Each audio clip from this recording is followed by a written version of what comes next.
नाही लावून लावून दे रे तिकडे.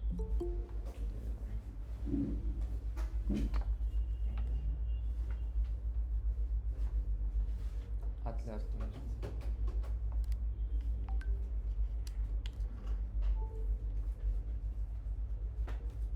नाही नाही पडलं.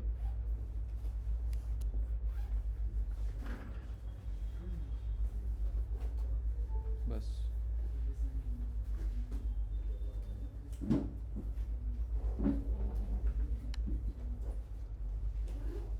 ठीक आहे. लास्ट लेक्चरला काय केलं आपण? Random forest. ठीक आहे.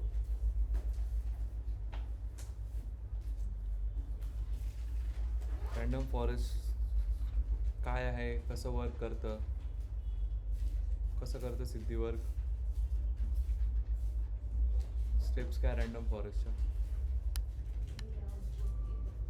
हां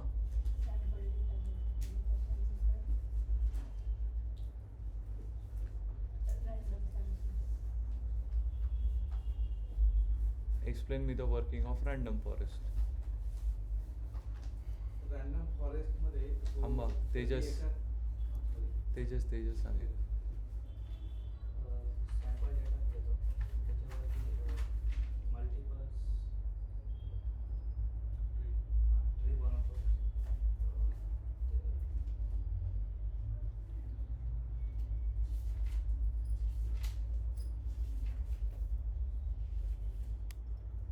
अमोल.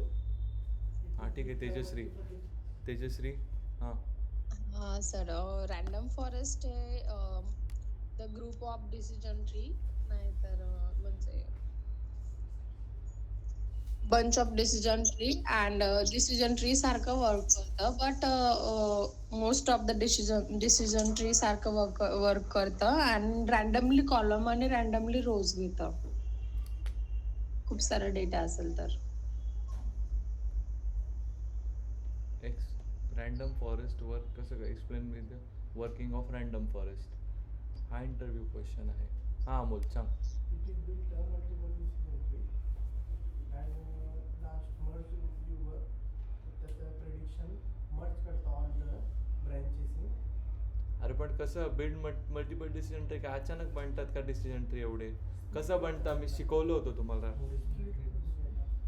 सांगा पूर्ण. मला पूर्ण वर्किंग पाहिजे. त्या दिवशी मी कशी एक्सप्लेन लिहायला पण सांगितली होती मी. सर ओरिजिनल डेटा घेतो, ओरिजिनल डेटावरती सॅम्पल डेटा तयार होतात, वेगवेगळे डिसिजन ट्री. मग त्या प्रत्येक डिसिजन ट्रीचं मीन निघतं. मग त्या ओव्हरऑल दर ट्रीचं मीन नाही निघत, चुकला.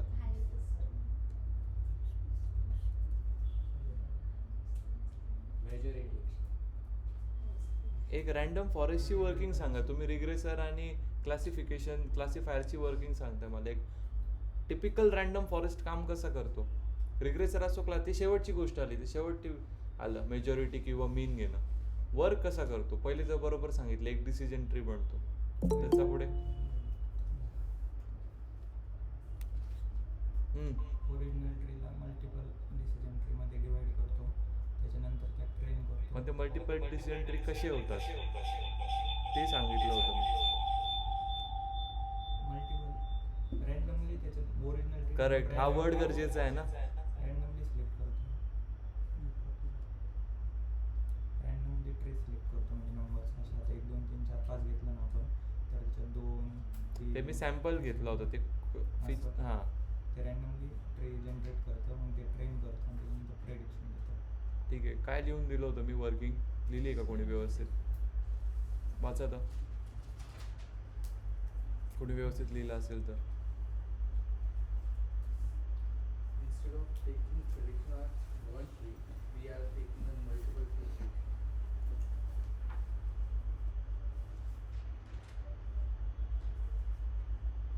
बघू.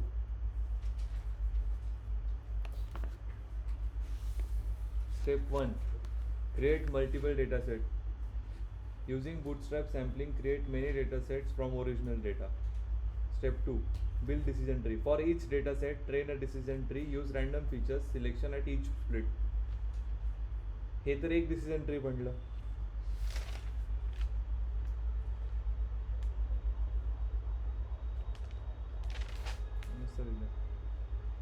काय सांगितलं होतं मी सगळ्यात पहिले काय होतं ओरिजिनल डेटा एका ट्री बनतो त्या ट्रीज नंतर रॅन्डम डेटा सेट्स तर रॅन्डम फीचर्स घेतं त्याच्यावरती मल्टिपल डिसिजन ट्री ट्रेन होतात बरोबर जर पहिल्या याला जर अशी ट्रेनिंग होत असेल 1 2 3 4 या सिक्वेन्सने जर ट्रेनिंग होत असेल ठीक आहे तर सेकंड ट्रीला काय होईल सेम डेटा फक्त वेगळे वेगळे पॅटर्न्स घेऊन तो स्वतःला ट्रेन करेल एका वेळेस किती सारे ट्रीज ट्रेन होतील हो मॉडेलला अजून नीट कळेल ना डिसिजन ट्रीच्या वेळेस एकच मॉडेल ट्रेन होतं इथे मल्टिपल मॉडेल्स रॅन्डम फीचर्सवरती स्वतःला स्प्लिट करून ट्रेन करतील त्यानंतर मग डिपेंड करतं की काय होणार मी लिहिलं पण होतं की 4 ट्रीज बनवलं ते त्यापैकी एक ट्रीला लिहून दिलं होतं की तो डिसिजन ट्री आहे तसेच 4 वेगळे वेगळे बनतात मग त्याचे जे लीफ नोड्स येतात प्रत्येक डिसिजन ट्रीचे एक लीफ नोड दुसऱ्या डिसिजन ट्रीचे एक लीफ नोड कारण की ती सगळे वेगळ्या वेगळ्या रॅन्डमवरती ट्रेन झालेत बट ते रॅन्डम कुठले फीचर्स आहेत याच डेटा सेट बनले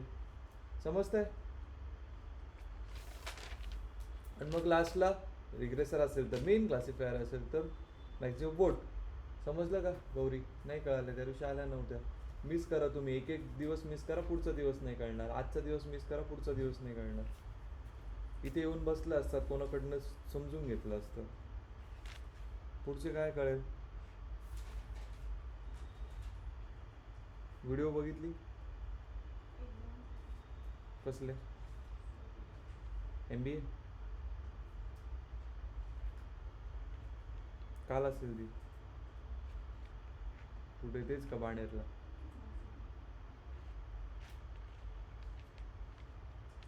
बर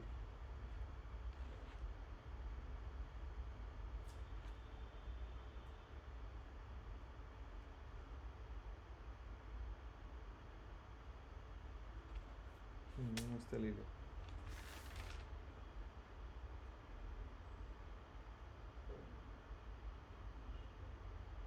हे त्या दिवशी मी हेच एक्सप्लेन केलं होतं फक्त डायग्राम नव्हती काढली सांगितलं होतं 1 2 3 3 डिसिजन ट्री बनतील वेगळे कलेक्टिव्हली हा एक फॉरेस्ट आहे करेक्ट हा डिसिजन ट्री आठवतं का दुसऱ्या पेजवर काढून दाखवला होता असा की हा एक असा काम करेल मग याचं एक लीफ नोड येईल मग त्याचं एक डिसिजन असेल मग याचा एक रिझल्ट असेल आता याचे रिझल्ट पण आपण शिकलो होतो डिसिजन ट्रीमध्ये कसे जर येस येस नो येस असेल तर काय घेतलं तर याचं डिसिजन काय येईल रिझल्ट काय येईल येस करेक्ट मग याचा एक मेजॉरिटी याची मग कलेक्ट याची येस याची नो याची येस मग कलेक्टिव्हली एक मेजॉरिटी येईल किती प्रॉपर बनेल डिसिजन ट्रीपेक्षा आता मग रिग्रेशन आणि क्लासिफिकेशन असेल तर आता तुम्ही कुठलं हे वापराल अल्गोरिदम वापराल आत्तापर्यंत रॅन्डम फॉरेस्ट टोटल किती प्रोजेक्ट झाले आता 10 डिसिजन ट्रीचा केला नाही करून बघा दुसरा रॅन्डम फॉरेस्टचा करा आता रॅन्डम फॉरेस्टचा आज मी ग्रिड सर्च CV वापरणं शिकवतो त्या हिशोबाने मग ते करा बरोबर 12 प्रोजेक्ट झाले डिसिजन ट्री मध्ये दोन्ही क्लास तुमच्यावरती आहे तुम्हाला दोन्ही करायचे तुमचेच प्रोजेक्ट वाढतील टोटल मग 14 प्रोजेक्ट झाले चलो लेट्स कंटिन्यू अहेड नंतर मग hyper parameter tuning model tuning शिकलो होतो आपण काय आहे नक्की ट्युनिंग काय ठीक आहे but why do we tune our model जेव्हा डेटामध्ये जास्त कॉम्प्लेक्स आहे ते म्हणजे जास्त म्हणजे ट्री जास्त वाढ जाते त्यामुळे काय होतं कॉम्प्लेक्स निर्माण होते आणि प्रेडिक्शन चुकीचे यायला लागतं सो इन दॅट केस चुकीचे नाही म्हणायचे प्रेडिक्शनची ॲक्युरेसी कमी कमी होते होते सो दॅट केस की आपल्याला लिमिट कमी जाते आपण जे यूज करतो हायपर पॅरामीटर त्याच्यामध्ये मोस्टली मॅक्स डेटमध्ये यूज होतो की बाबा 3 स्टेजपर्यंत तू हे कर किंवा 10 स्टेजपर्यंत तू ब्रांचिंग कर बरोबर Forget the best accuracy. ते ग्रिड सर्च CV मध्ये करतो ठीक चला आज ते बघू आणि पुढे जाऊ आणि बॅगिंग बद्दल लिहिलंय का बॅगिंग काय आहे रे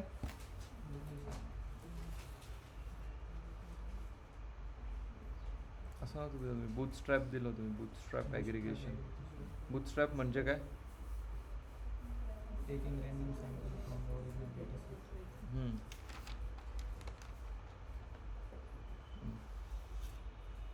Sure.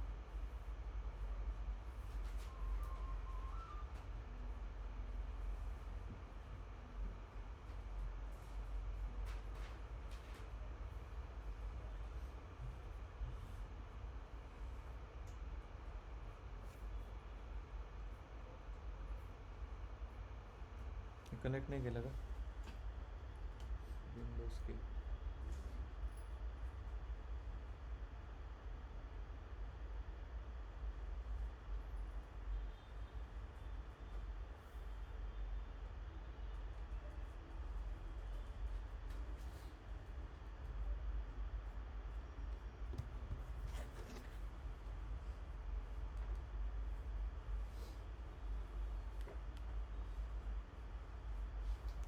पुन्हा एकदा बघ.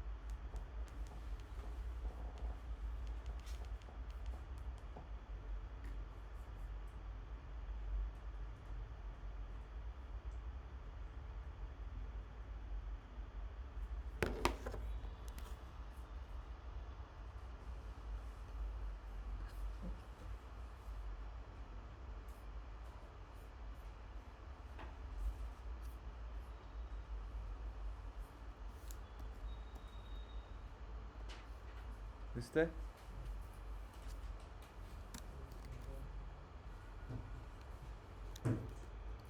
काय झालं मग आपल्याला जर प्रॉब्लेम येतो तर इथे काय नाही बसत मग तुम्ही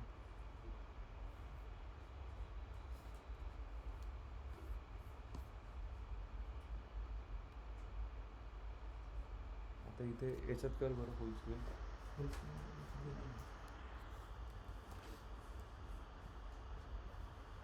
रिझल्ट कसे दिसतील बरं तुम्हाला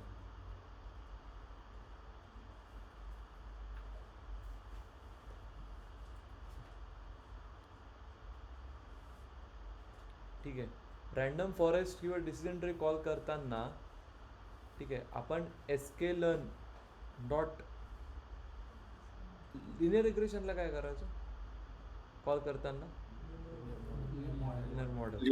लिनियर मॉडेल लॉजिस्टिकला linear model but when it comes to random forest at that point in time we called sklearn.ensemble ठीक आहे ensemble learning again it is a part of machine learning as well confuse व्हायचं नाही जर त्यांनी विचारलं ensemble learning काय ensemble learning म्हणजेच हे जे आपण ट्री बेस्ड अल्गोरिदम याच्या पुढे जे शिकणार आपण हे सगळे ensemble learning मध्येच येतात कन्फ्यूज व्हायचं नाही तुम्ही म्हणाल आपण शिकलो सुपरवायझर ensemble learning काय आलं मध्ये बोलतानाच म्हणायचं it is a part of supervise learning किंवा it's a part of machine learning where the model focuses on or trains itself on tree based architecture so ensemble लर्निंगचे अल्गोरिदम आले decision tree random forest XGBoost regressor AdaBoost पुढे शिकूयात आपण हे सगळे algorithms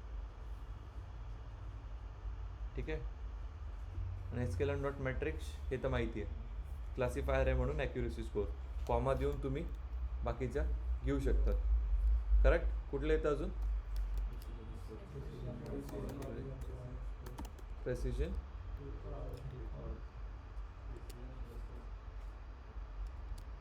नंतर recall असेल F1 score it's up to you you can take it आता हे रँडम सॅम्पल्स डेटा घेतला आहे सोडा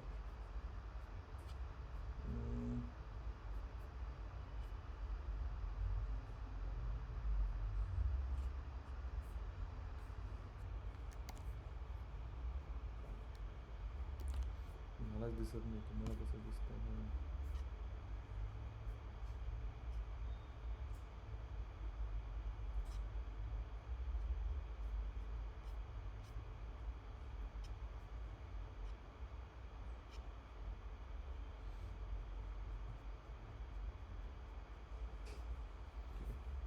आजचं हे मेन मोटिव्ह आहे ना या कोडमध्ये मला तुम्हाला क्युरेसी विदाउट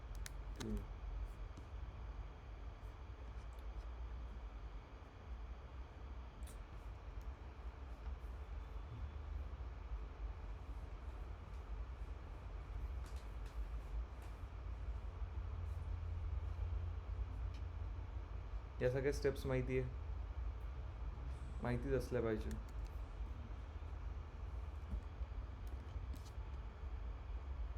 क्वेश्चन विचारता बघा कोडिंगमध्ये मॉडेल ट्रेन करून दाखवा डेटा सेट स्प्लिट करून दाखवा तेवढी लाईन लिहायची राहते फक्त स्प्लिटसाठी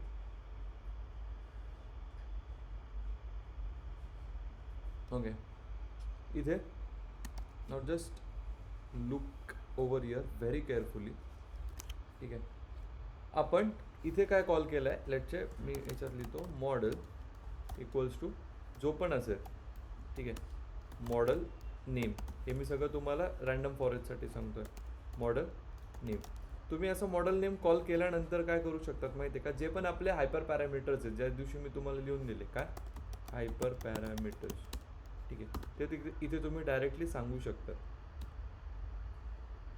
ठीक आहे, कळलं का. जेव्हा पण आपण डायरेक्ट रँडम फॉरेस्ट क्लासिफायर घेतलं तरी चालेल, बट तुम्ही मॉडेल बिल्डिंगच्या वेळेस बघितलं असेल, असं एक खाली एक मॉडेल बनतो, त्याला ड्रॉप डाऊन केलं तर पॅरामीटर्स दिसतात. करेक्ट.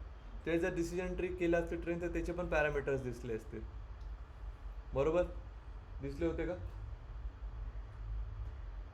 हां, दिसले असतील ना पॅरामीटर्स. तसेच आपण काय करतो, हे पॅरामीटर्स आपण आधी पण सांगू शकतो. ठीक आहे, त्यासाठी ही लाईन लिहून घ्या, तुम्हाला रिकॉल करायला हेल्प करेल. ठीक आहे. आणि हे पॅरामीटर्स कुठले, एन एस्टिमेटर्स म्हणजे काय हे सांगायची गरज नाही. ठीक आहे. मॅक्स डेप्थ म्हणजे कळते का काय, तो बाय डिफॉल्ट काही घेणार होता ना, आपण आताच सांगून दिलं. करेक्ट. मॉडेल इनिशियलाइज करताना.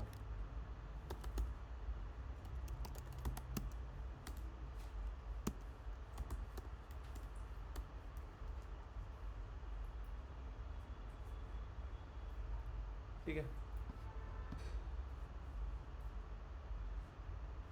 हे कोणासाठी, अनसेम्बल लर्निंगसाठी.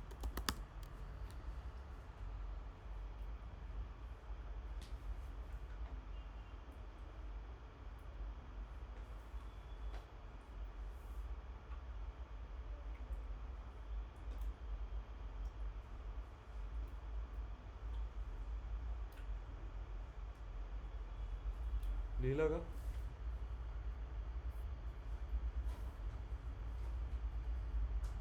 ठीक आहे. इथे and now don't focus on any problem statement. आता काही प्रॉब्लेम स्टेटमेंट नाही घेतलाय, एक सिम्पल मॉडेल ट्युनिंग बघतोय. ठीक आहे. आता ॲक्युरेसी विथ ट्युनिंग किती आली, 0.75. ॲक्युरेसी म्हणजे काय, किती आले, लाईक 0.75, 0.7 पकडू एक ॲट द मोमेंट. ठीक आहे. हे काय विदाउट ट्युनिंग केलेली आहे. हे माहिती आहे ना, मॉडेल डॉट फिट. एक सेकंड. फिट केल्यावर मग आपण प्रेडिक्ट करतो टेस्टिंगवरती. करेक्ट. समजलं, सिम्पल अल्गोरिदम, काहीच नाही. ठीक आहे. Very important is this step. हे जे मी तुम्हाला कमेंटमध्ये लिहिलं ना, दॅट थिंग. ठीक आहे. नाव सेम अल्गोरिदम,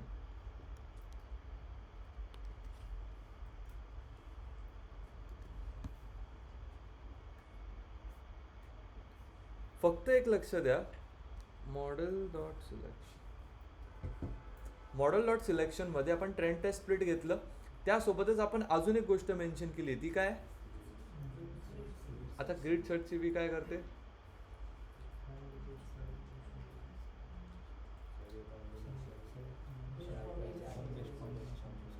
करेक्ट. कसले,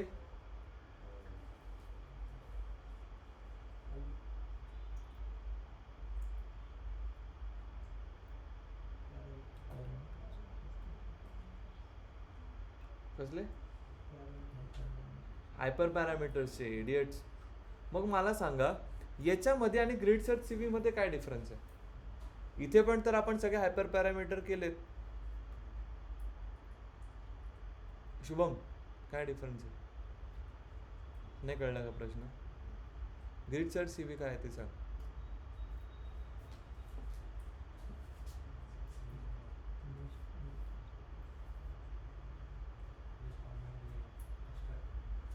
काय करतो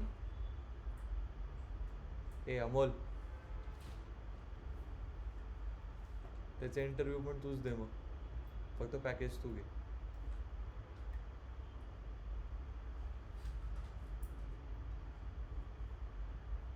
हां Tejas hyper grid search C V काय करते?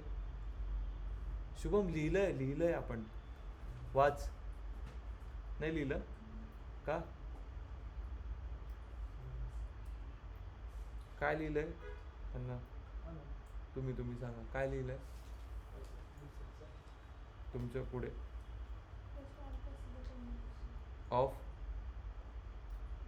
आता हे पण मी त्या नोटबुकवर काढून दाखवलं होतं, असेल तो फोटो अनऑफिशियल तुमच्या ग्रुपवर.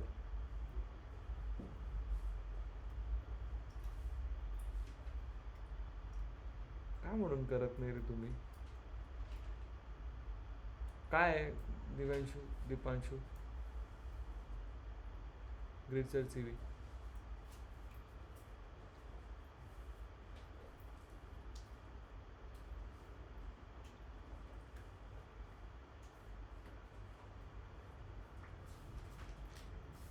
हां विशाल नाही, यश ॲबसेंट होते.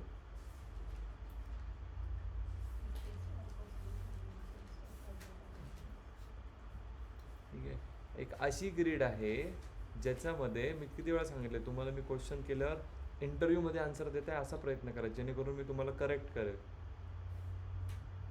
एक अशी ग्रीड आहे ज्याच्यामध्ये सर्व आपण हायपर पॅरामीटर्सचे वेगळे कॉम्बिनेशन टेस्ट करू शकतो. करेक्ट. तर मी लिहून दिलं होतं 10, 20. जर n एस्टिमेटर्स असेल, मॅक्स डेप्थ जर आपण 3 आणि 5 दिली आहे तर तो 10 आणि 3ला टेस्ट करेल, 10 आणि 20ला टेस्ट करेल. नंतर मग जर 20 दिली असेल, 10 आणि 20 दिली होती ना n एस्टिमेटर, तर मग आणि मॅक्स डेप्थ किती 3 आणि 5, 10, 20, 3, 5.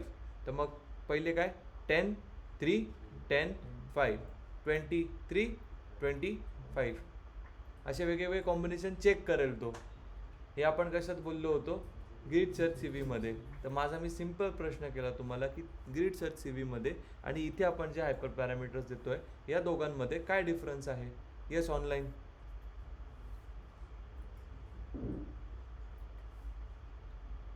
हां याच्यामध्ये आपण पॅरामीटर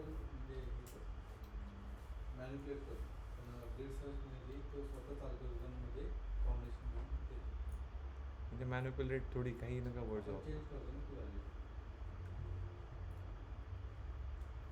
इथं सर ते सिंगल घेतं आणि खाली कॉम्बिनेशन का बरं ट्राय करते कॉम्बिनेशन? ॲक्युरेसी वाढवायसाठी. एक बेस्ट फिट मॉडेलसाठी कुठला बसतोय ते तर आपण इथे तर नाही ट्राय. किती वेळा ट्राय करू शकतो सांगा? इथे पहिले 10 घेऊ, 3 घेऊ, मग चेक करू, मग 10 घेऊ, मग याचं 3 घेऊ, मग मिनिमम स्प्लिट 5 घेऊ, मिनिमम सॅम्पल लिफ्ट 3 घेऊ, मग चेक करू वाढते का. हे किती वेळा आपण करावं लागेल? त्यापेक्षा मग मी काय करतो, एक ग्रीड आणतो, त्याच्यामध्ये एक रेंज सेट करून देतो, याच्यामध्ये तू चेक कर आणि तुला बघ कुठला बरोबर योग्य वाटतं. बरोबर. हा डिफरन्स आहे.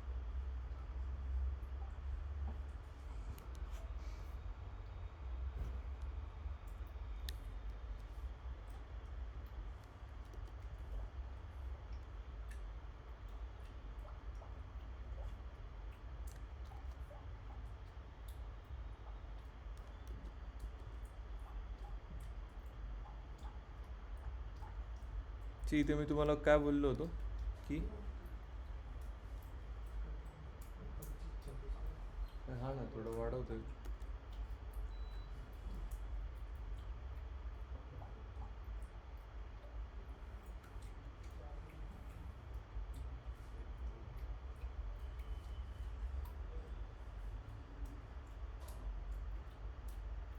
ओके चलो अगेन एक इकडे लक्ष द्या.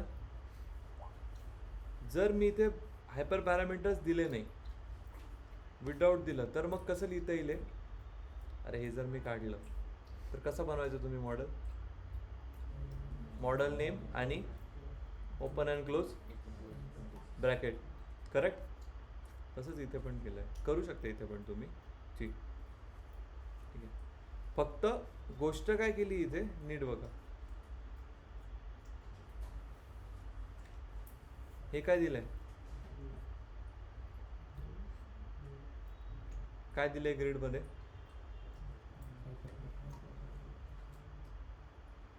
करेक्ट, वेगळे वेगळे. ते फिट कशात केलेत मग खाली? ग्रीड सर्च CV मध्ये. कसं फिट केलंय बघा. पहिले काय, एस्टिमेटर मॉडेलमध्ये कोण होतं? रॅन्डम फॉरेस्ट, जो आपण हे बघा इथे दिलाय, दिसलं? मॉडेलमध्ये कोण होतं? Random forest. आणि रॅन्डम स्टेट 42 काय, प्रत्येक वेळेस सेम कॉम्बिनेशन. ठीक आहे, ते देऊन ठेवलं. सेकंड काय, पॅरामीटर ग्रीड. पॅरामीटर ग्रीडमध्ये कोण? सगळे. करेक्ट, ग्रीड सर्च CV मध्ये दिलंय. एक सेकंड फक्त बघू द्या, लेट मी चेंज इट.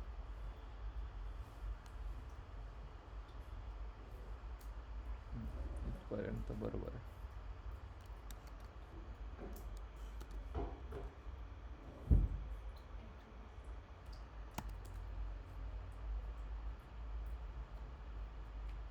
थांबा. ठीक आहे, फक्त मेक शुअर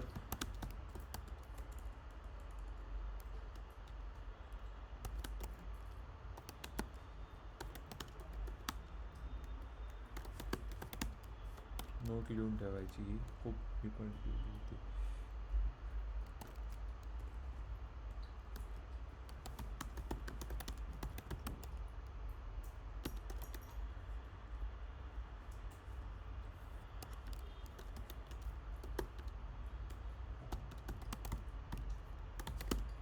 ठीक आहे, आपण लिहिताना काय करायचो रे, आपण मॉडेल डॉट फिट करत होतो. But whenever we are using grid search CV, मला एक सांगा, हे सगळं तर आपण ग्रीड सर्चमध्ये फिट केलं आहे ना, मग मॉडेल डॉट फिट येईल की ग्रीड सर्च डॉट फिट येईल? Grid search. ही नोट ही सगळे विचारतात आणि इंटरव्ह्यूमध्ये मुद्दाम तुम्हाला हे देतील. ठीक आहे, हा मॉडेल फिट करून दाखव. How do you fit a random forest model? मग तुम्ही कसा फिट कराल? Simple sir, model if it is stored in model equals to random forest open and close bracket random state 42. Next तुम्ही काय लिहाल? Model dot fit. Correct, असं लिहाल ना, बरोबर? तर मग इथेच तुम्ही चुकता.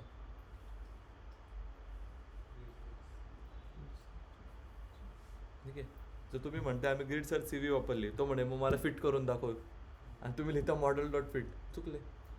असे छोटे छोटे क्वेश्चन्स आहेत ते इंटरव्ह्यूमध्ये पकडू शकता.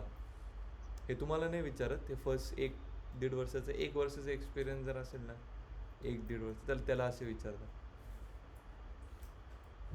ठीक आहे, जर तो स्क्रिप्टिंगमध्ये असेल, स्क्रिप्टिंग म्हणजे कोड रायटिंगमध्ये असेल, त्याला विचारतील. मोस्टली पायथन डेव्हलपर्स वगैरे त्यांना राहतात ते क्वेश्चन. आता मार्केटमध्ये येतात ते ओपनिंग्स, पायथन डेव्हलपर. मग त्याच्यामध्ये पण पायथन डेव्हलपर हू आहे skills on AI ML data science, म्हणजे काय राहतं. आणि मग एक राहतं Python developer skills with AWS, skills with this, असे येतात ओपनिंग्स. नंतर राहतं Python developer skills with front end वगैरे, असं काहीतरी. Not front end but Django frameworks वगैरे. बघा, पोझिशन काय आहे? पायथन डेव्हलपर, बट काम किती व्हॅरी करते. तसं तुम्ही जर पायथन डेव्हलपरला गेला, हां, तेव्हा तुम्हाला कन्सेप्ट नाही, तेव्हा तुम्हाला कोड विचारते. म्हणजे 50% कन्सेप्ट 50% कोड, ऑर जर 70% कन्सेप्ट 30% कोड. पण मग जर प्रॉपर डेटा सायन्स असेल तर मग ऑलमोस्ट 80 to 85% कन्सेप्ट, 15%. हां, कंपनी निर्मिती काय झालं, म्हणजे कसं म्हणजे AI लिहिणे, म्हणजे कोड लिहायला होतं का फक्त क्लासेस वापरून प्रेडिक्शन्स? मग कोड लिहावा लागतो. हे जे फीचर इंजिनिअरिंग आहे, हे सगळं आहे, करावं लागतं ते सगळं आपल्याला. असंच सेम कोलॅबवरतीच असतं मोस्टली, नॉट कोलॅब बट अनकोंडा वगैरे वापरून, मोस्टली ऑन कोलॅब. ठीक आहे, बाजूला तुमचा जेमिनाय असतो ओपन, तुम्ही थोडं लिहायला घेतलं की कोड घेतो पुढे थोडं. आणि जर एरर आला तर मग तुम्ही जेमिनायला विचारू शकता. मग आम्ही पण म्हणजे कधी आला तर आम्ही जेमिनाय कंटिन्यू रनच असतो, येऊन जातो कोड. बट म्हणजे असं आहे की स्टार्ट करायचं, फक्त कोड पूर्ण रेडी होऊन जातो. ऑलरेडी प्रिव्हियस डेव्हलपर्सने लिहिलेला असतो, आपल्याला फक्त सिग्निफिकंट चेंजेस करायचे असतात. अरे खूप असतं सोपं. फक्त ते सांगू का, सगळ्यात डिफिकल्ट म्हणजे फक्त इंटरव्ह्यू प्रोसेस, बस. मध्ये गेल्यावर काहीच नाही. तुम्ही जर शार्प असाल ते 7 दिवसात काम शिकून जाल पुढे. त्याच्यात मग तुम्ही वर्क करायचं, मी अजून चांगलं कसं करू शकतो, अजून चांगलं कसं करू. तेच आहे. मध्ये जायचं फक्त टेन्शन. एकदा मध्ये गेलं तर मग झालं, काही टेन्शन नाही, होऊन जातं. चलो 1 मिनटं. हे लक्षात घेतलं का? कळालं का मला काय सांगायचं होतं याच्यामध्ये? Very good.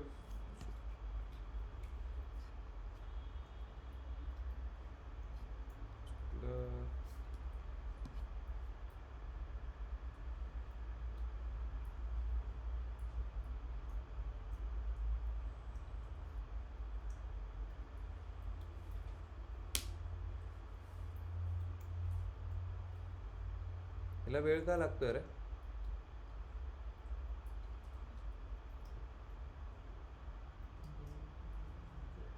सिंपल नाही असं. 3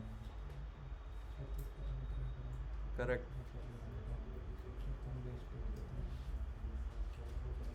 कॉम्बिनेशन ट्राय करताय ना ते.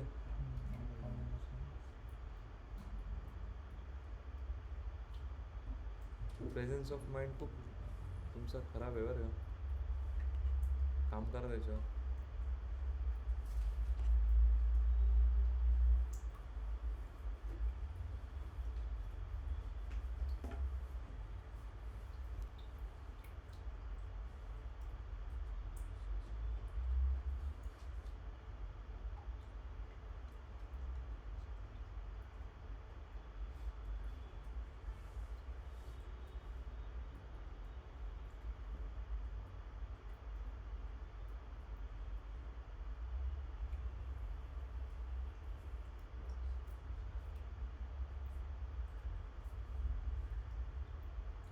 सुरू काय करायचं नाही दुसरं.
मला वेळ काय वाटतो.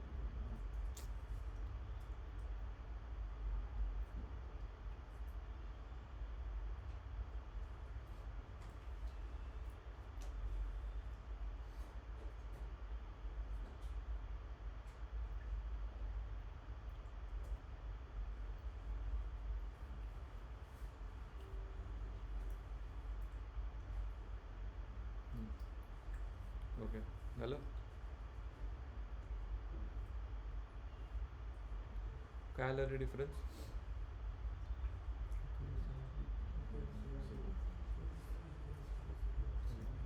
बेस्ट पॅरामीटर्स कुठले आले? ठीक आहे. आता एक गंमत करू आपण. मॅक्स डेप्थ काय लिहून घे रे कोणीतरी. None max features square root minimum sample leaf 2 sample split 5 n estimators 100 लिहिलेत का? None square root 2 5 100. ठीक आहे. एन एस्टिमेटर्स किती होते? 100. मॅक्स डेप्थ हां नक्की का? काय करतोय मी कळलं का? हां होय.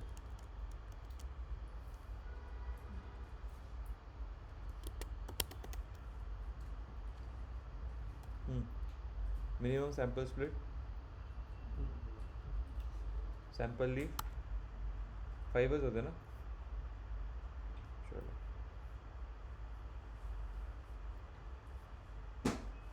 येलो.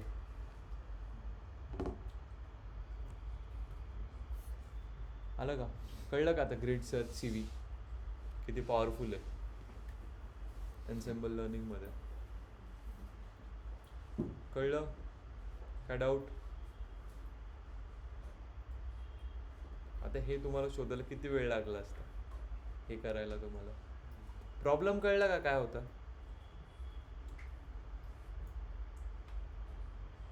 कळलं दिले का त्याने बरोबर. त्याचे पहिलेचे होते किती देत होतं 0. अभी यही आपको हैज़ होमवर्क किस चीज़ पे करना है, एक अच्छे से डेटा पे लो. ठीक है आज ट्राय करा. ठीक आहे फाईल पाठवतो मी, लेक्चर्स पण अपलोड करतो. ठीक आहे कळलं का. असं करून बघितलं समजलं का. ऑनलाईन मॉडेल ट्युनिंग काय आहे, कसं आहे, कसं करता, कसे कॉम्बिनेशन वापरतात. अमोल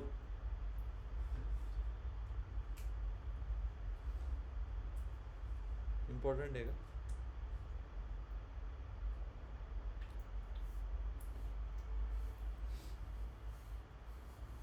ठीक आहे चलो.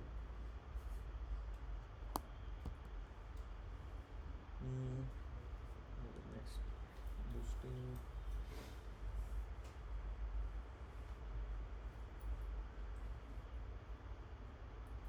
आपण डिफरन्स केला होता का.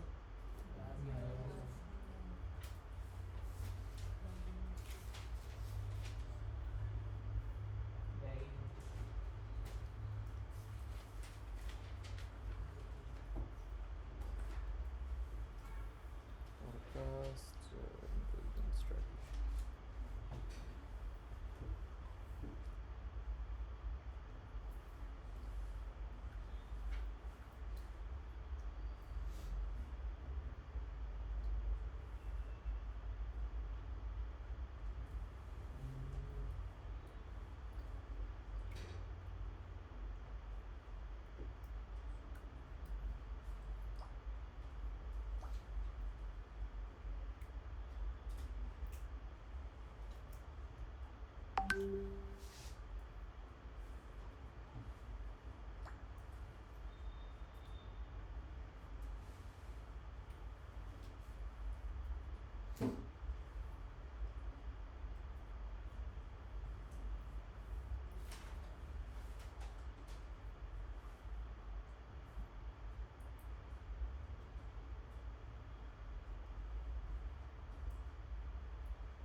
त्या दिवशी बूस्टिंगचं काय सांगितलं होतं की सिक्वेन्शियली ट्रेन होता एकानंतर एक. पहिल्याचे एरर ग्रेडियंट डिसेंट अप्रोच.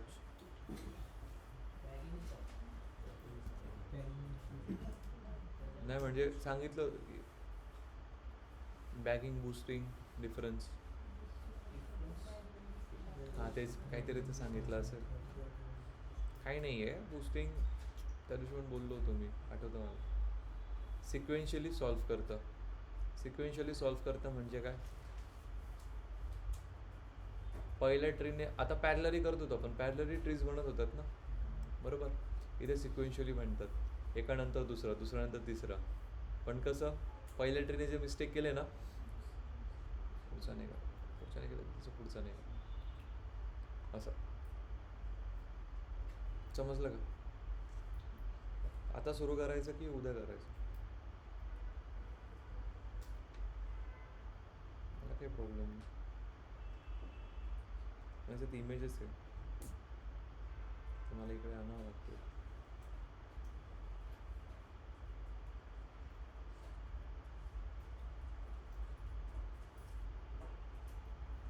तुम्हाला थोडक्यात जर डिफरन्स समजायचा असेल तर तुमच्या ग्रुपवर मी टाकतो.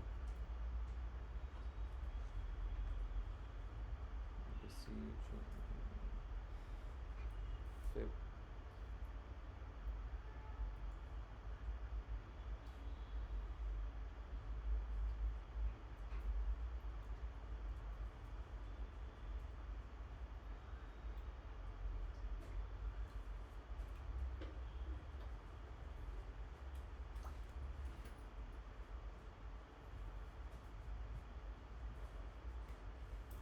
झोप झोप.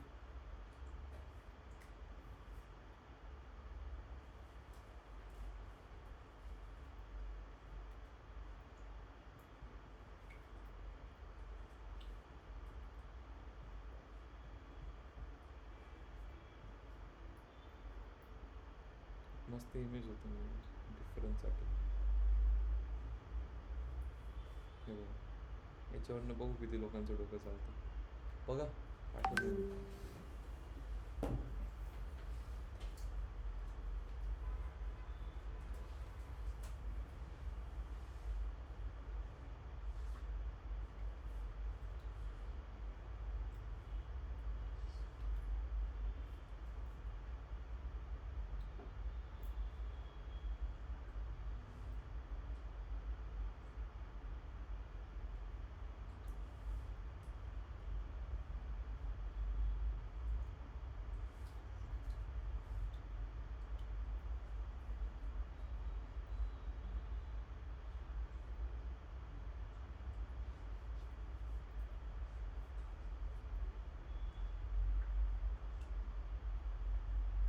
काय कळतंय रे बुस्टिंगचं? काय झालं मेघरा? नाही ठीक आहे ना, मग शेजारी बघ.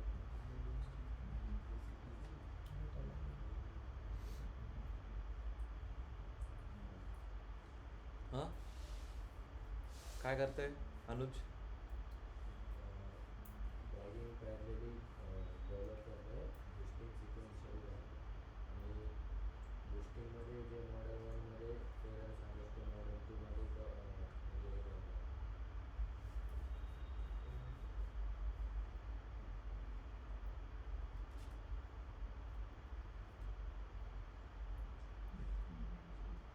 त्याला एक टीजर म्हणून घ्या, उद्या करू.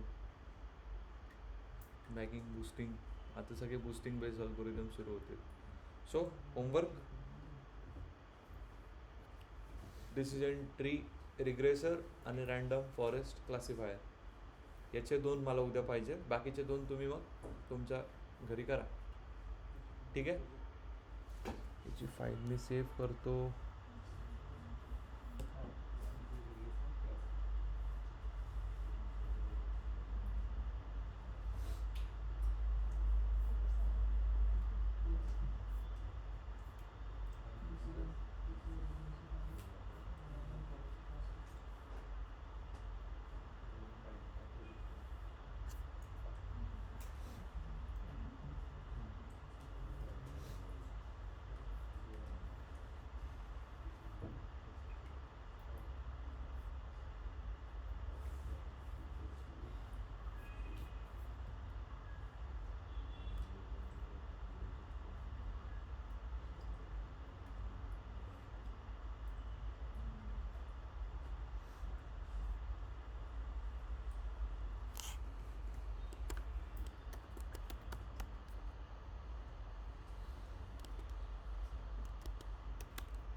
पाठवून देतो.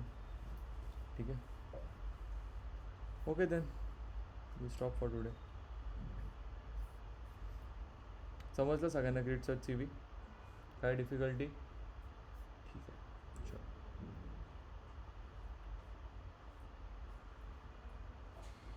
Yes you can leave. Attendance मला पाठवून द्या ऑनलाईन. I have taken. बाकी पाठवून द्या मला. ठीक आहे.